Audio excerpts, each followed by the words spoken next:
Obsessions. Like selling popcorn. No, that's concessions. Obsessions. Obsessions.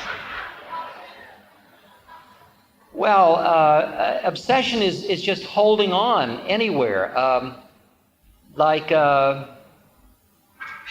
It's losing consciousness into a habitual pattern of thought, which could be called a desire. It's just losing your consciousness into it, so it takes you over and possesses you.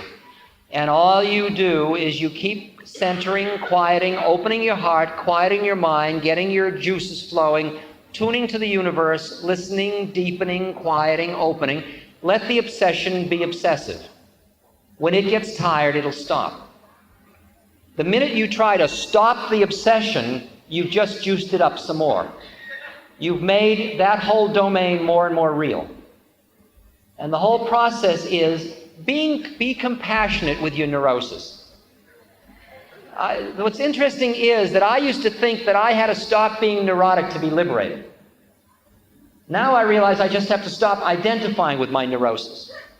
My neurosis is just my old karma running off. I mean, if you study all of the lives of all of the spiritual great beings that you can read about, you will see they were all as neurotic as could be, in one way or another. They all had their idiosyncrasies. They all had distinct and discrete personalities. They weren't all blah, or all kind of colorless, or all smiley. Some of them were rascals, some of them were fierce, some of them were coyotes, some of them, I mean, in every tradition there were all different kinds. Zen monks laughing hysterically at the moon. Isn't that nutty? And you begin to see that as you get free of identification, just like when I get liberated, there's not going to suddenly be hair on my head. I mean, I'm just going to be a bald liberated person instead of a bald trapped person, that's all. But baldness is the karma of this body, and the personality is the personality of this body.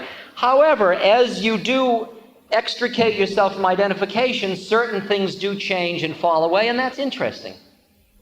But don't be so busy pushing and pulling your neurosis. Start to make friends with them and get to know them. They're as good as the friends you have anyway. Yes.